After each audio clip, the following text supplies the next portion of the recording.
Komisi 5 DPR RI meminta pemerintah pusat dan daerah untuk bersinergi dalam menangani masalah banjir dan perbaikan infrastruktur yang harus segera dilakukan agar banjir tidak semakin parah.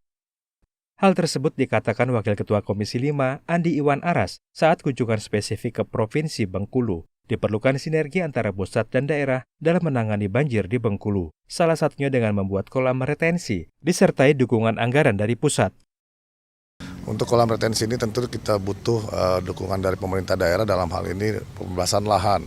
Sehingga harus ada sinergi antara pemerintah daerah dan pemerintah pusat dalam hal penanganan banjir tersebut. Khususnya di wilayah pembuatan kolam retensi tadi. Jadi kalau misalkan lahannya sudah tersedia, tentu dari pihak Kementerian PUPR juga wajib untuk bagaimana menganggarkan pekerjaan fisiknya agar dapat terlaksana secara cepat. Anggota Komisi 5 DPR RI Muhammad Fauzi mengatakan, banjir di Bengkulu tidak bisa hanya mengandalkan pemerintah daerah, perlu ada dukungan dari pusat. Ia menambahkan, koordinasi antara pusat dan daerah sangat penting, agar kewenangan dalam pembangunan infrastruktur menjadi lebih jelas.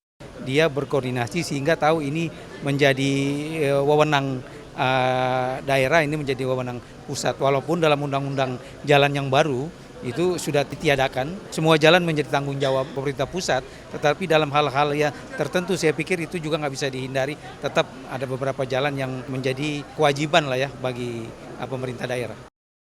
Komisi 5 akan mengakomodir usulan Gubernur Bengkulu untuk menangani permasalahan banjir, mulai dari infrastruktur jalan serta jembatan yang membutuhkan anggaran sangat besar.